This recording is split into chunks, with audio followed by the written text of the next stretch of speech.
जिल्हाधिकारी महोदयांना कशा संदर्भात निवेदन दिले, काय मागणी आहे? मी राष्ट्रीय ओबीसी महासंघाचा जिल्हा अध्यक्ष सूर्यकांत चिंतेवार।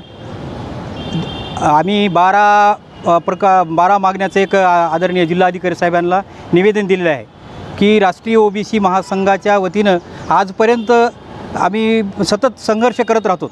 तर 27% राष्ट्रीय ओबीसी महासंघाच्या माध्यमातून ओबीसीचं आरक्षण टिकून राहावं या मागणी संदर्भामध्ये आणि 36 जिल्ह्यात 72 वसतिगृह देण्याचं शासनानं ठरवलं होतं, पण ते बिल्डिंग वगैरे नाही म्हणून ते कारण पुढे करतात। तर प्रायव्हेट बिल्डिंगमध्ये बी हे वसतिगृह चालू करावेत, परदेशात जाणाऱ्या मुलाला शिष्यवृत्ती ओबीसीच्या मुलांना मिळावी व ओबीसीला मिळणारं 27% आरक्षण परमपूज्य भारतरत्न डॉक्टर बाबासाहेब आंबेडकरच्या साहेबांच्या 340 कलमानुसार जे दिलेलं आहे ते आरक्षण अबाधित राहावं।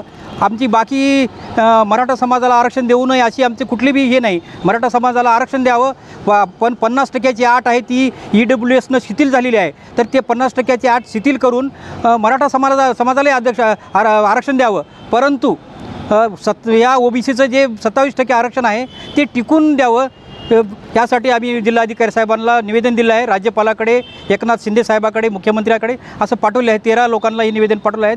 त्याच्याबद्दल हे आजची इथं निवेदन देऊन मी आपल्यासोबत थोडंसं मनोगत व्यक्त केलं।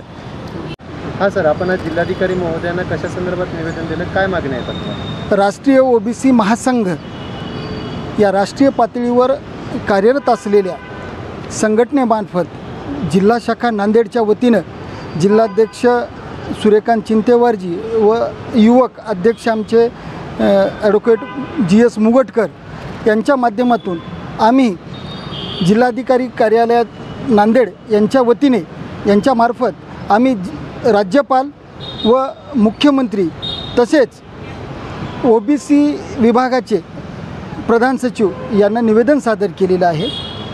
आज आपण पाहतो की राज्यामध्ये ओबीसी आरक्षणावरून फार मोठा एक रणकंदोळ उभा टाकलेला आहे, परंतु ओबीसीच्या खऱ्या व्यथाच ह्या आणखी पुढे आलेल्या नाहीत। या सरकारनं मागच्या 2 वर्षापासून आम्हाला 72 वसतिगृहाची आमची मागणी आहे, याच्यातल्या एकही पूर्ण झालेलं नाही। आणि असं असताना आमच्या 2-2 वर्षाच्या शिष्यवृत्त्या बाकी राहिलेल्या आहेत। आज बिहारच्या पातळीवर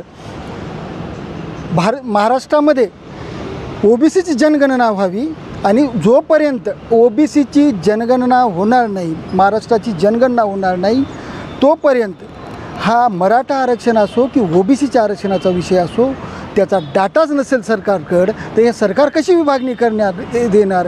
त्यामुळं शासनानं कोणतीही दिशाभूल न करता कोणत्याही समाजाची ओबीसीची जनगणना करावी आणि आरक्षणाचे पुढचे तिढे सोडवावेत। या निवेदनासाठी सामाजिक, शैक्षणिक व सर्वात महत्त्वाचा आमचा मुद्दा आहे की जनगणना करा। या जनगणनेच्या ठरावावर आम्ही ठाम आहोत। जो ठराव शासनाकडे ऑलरेडी झालेला आहे सभापतीच्या मार्फत, नानासाहेब पटोलेंच्या मार्फत, तो ठरावानुसार या शासनानं जनगणनेचा त्वरित निर्णय काढावा व आरक्षणाचा विषयावरून महाराष्ट्रामध्ये अत्यंत जे हिंसक आणि आंदोलक वातावरण तयार झाले याला ताबडतोब शांतता मार्गाने हा निपटावा। यासाठी आम्ही राष्ट्रीय ओबीसी महासंघाची ही भूमिका आहे।